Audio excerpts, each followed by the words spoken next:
আসসালামু আলাইকুম, স্বাগত জানাচ্ছি আর টিভির মধ্যাহ্নের সংবাদে। আপনাদের সাথে আছি আমি সালিহা পারভিন সাথী। জানাবো বিস্তারিত। দুর্নীতি দমন কমিশনে দায়ের করা নাইকো দুর্নীতি মামলায় বিএনপি চেয়ারপারসন খালেদা জিয়া সহ ৮ জনকে খালাস দিয়েছে আদালত। সকালে ঢাকার বিশেষ জজ আদালত 4-এর বিচারক রবিউল আলম এ রায় ঘোষণা করেন। আসামিপক্ষের আত্মপক্ষ শুনানি যুক্তিতর্ক উপস্থাপন শেষে 13 ফেব্রুয়ারি দুপুরে ঢাকার বিশেষ জজ আদালত 4-এর বিচারক রবিউল আলমের আদালত রায়ের এদিন ঠিক করেন।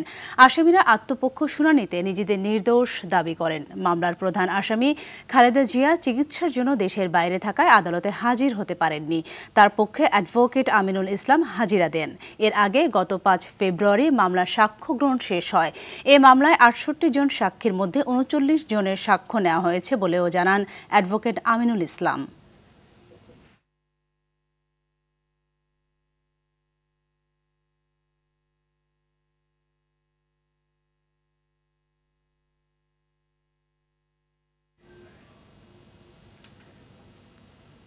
সাতাশতম বিসিএসে নিয়োগ বঞ্চিত 1137 জনের পক্ষে করা আপিলের উপর আগামীকাল বৃহস্পতিবার রায়ের জন্য দিন ধার্য করেছেন আপিল বিভাগ। এ সংক্রান্ত রায়ের বিরুদ্ধে করা 3টি আপিলের উপর শুনানি শেষে বুধবার প্রধান বিচারপতি সৈয়দ রেফাত আহমেদের নেতৃত্বাধীন 5 সদস্যের আপিল বিভাগ রায়ের এদিন ধার্য করেন।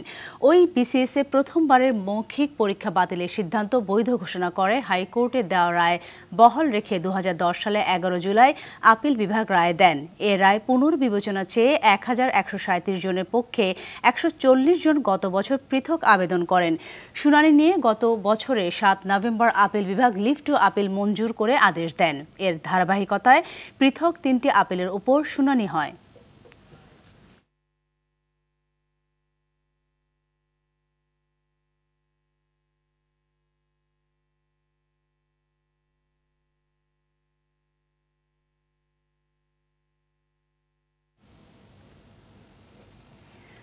বৈষম্য বিরোধী ছাত্র আন্দোলনে মিরপুরে আনোয়ার হোসেন পাটোয়ারি হত্যা মামলায় সাবেক মন্ত্রী কামাল আহমেদ মজুমদারের 5 দিনের রিমান্ড মঞ্জুর করেছেন আদালত। এছাড়া রাজধানীর নিউ মার্কেট থানার আব্দুল ওয়াদুদ হত্যা মামলায় পুলিশ সুপার তানভীর সালেহিন ইমনের 7 দিনের রিমান্ড মঞ্জুর করেছে আদালত। আর যুবদল নেতা শামীম হত্যা মামলায় পার্বত্য চট্টগ্রাম বিষয়ক সাবেক প্রতিমন্ত্রী দীপঙ্কর তালুকদারের 7 দিনের রিমান্ড মঞ্জুর করেছেন আদালত। সকালে ঢাকার মেট্রোপলিটন ম্যাজিস্ট্রেট এম.এ. আজহারুল ইসলামের আদালত শুনানি শেষে রিমান্ডের এ আদেশ দেন।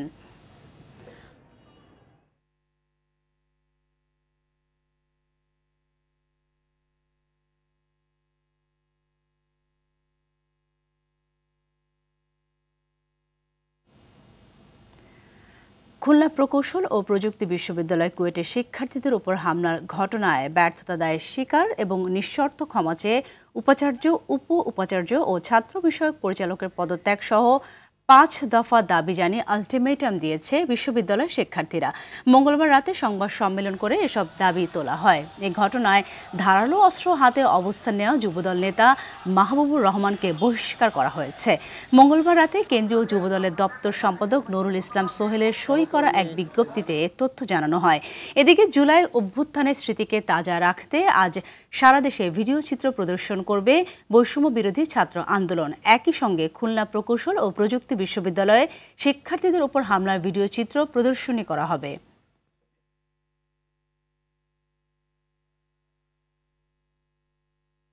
দর্শক, এ বিষয়ে সর্বশেষ পরিস্থিতি জানাতে খুলনা প্রকৌশল ও প্রযুক্তি বিশ্ববিদ্যালয় থেকে সরাসরি যুক্ত হচ্ছেন আমাদের সহকর্মী এস.এম. মনিরুজ্জামান। মনির, জানাবেন ক্যাম্পাসের বর্তমানে সর্বশেষ পরিস্থিতি কেমন দেখতে পাচ্ছেন?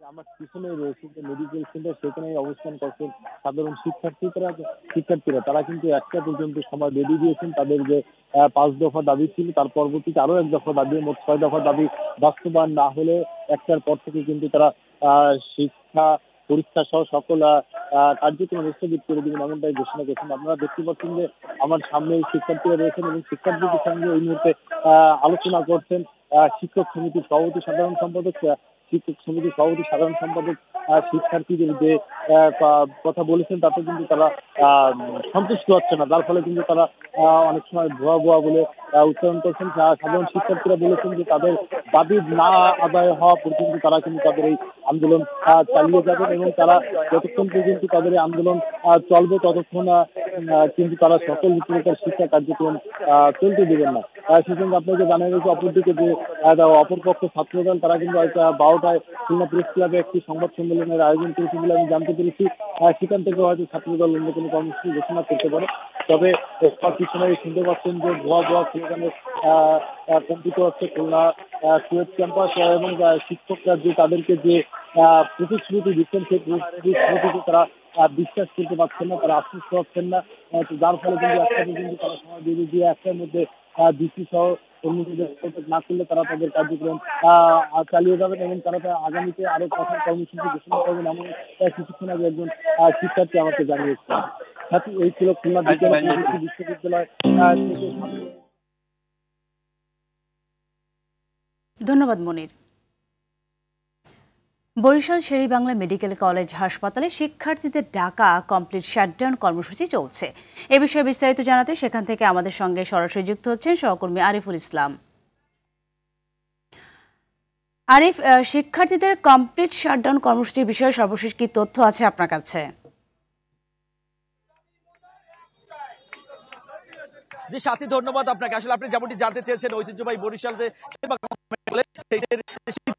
তারা ঐতিহ্যবাহী বরিশাল যে কমপ্লিট শাটডাউন কর্মসূচি চলছে, কিন্তু তাদের দাবি এখনো বাস্তবায়ন না হয় তারা কিন্তু বিক্ষোভ মিছিল করে আজকে সড়ক অবরোধ করেছে। আমি একটু দেখাতে চাই যে সেবাচিপে যে তারা লিখেছে সেবাচিপে চলমান শিক্ষক সংকটের নিরসন ইস্যুতে স্বাস্থ্য শিক্ষা অধিদপ্তর ও ঊর্ধ্বতন কর্তৃপক্ষের নীরব ভূমিকার প্রতিবাদ। এই 3 দিন যাবত তারা অপেক্ষা করে আজকে যে তথ্যটি তারা জানিয়েছেন যে বরিশাল শের-ই-বাংলা মেডিকেল কলেজে 364 জন শিক্ষকের পদের বিপরীতে 161 জন, এদিকে যেমন 173 জন তাদের এই পদটি খালি রয়েছে, অপরদিকে তাদের কিন্তু প্রফেসর লেভেলে যা রয়েছে তাদের মাত্র 3 জন প্রফেসর। সুতরাং শিক্ষা কার্যক্রম একদমই বিঘ্নিত হচ্ছে এবং সঠিকভাবে ক্লাস হচ্ছে না।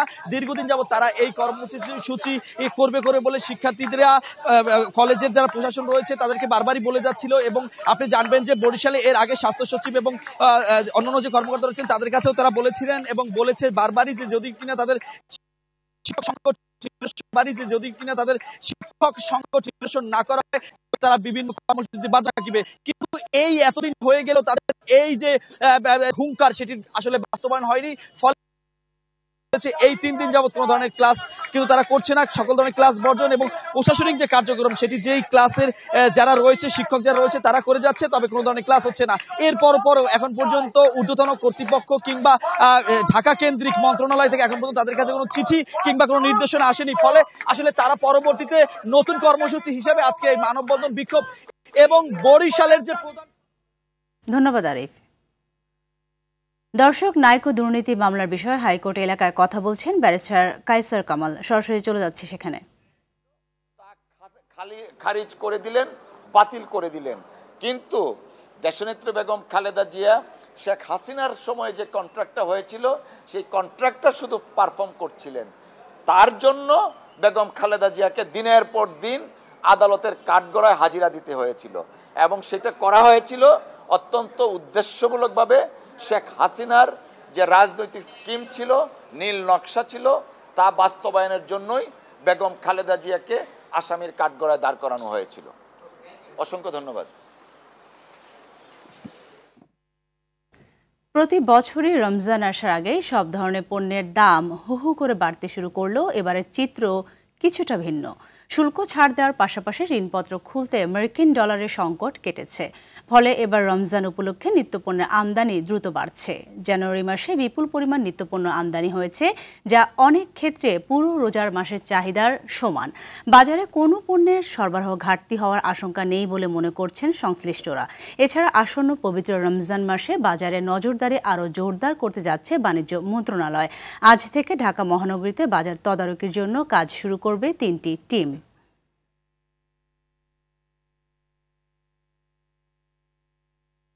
ট্রেনের কন্টেইনার জটে আটকে যাচ্ছে দেশের প্রধান সমুদ্র বন্দর চট্টগ্রাম।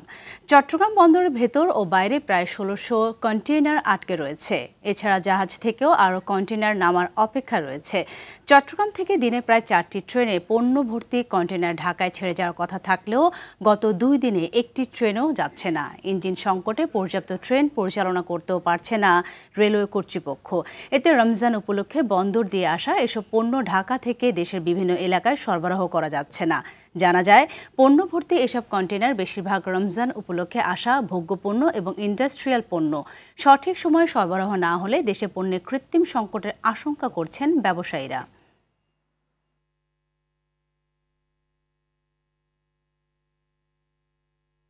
দর্শক, এ বিষয়ে বিস্তারিত জানাতে চট্টগ্রাম বন্দর থেকে সরাসরি যুক্ত হচ্ছেন সহকর্মী সাইফুল মাহমুদ। সাইফুল, কন্টেইনারে যে জট সৃষ্টি হয়েছে এতে কি ধরনের পণ্য রয়েছে জানাবেন, আর কোনো পণ্য নষ্ট হওয়ার কোনো শঙ্কা রয়েছে কিনা সেই বিষয়ে কোনো তথ্য আপনার কাছে আছে কিনা?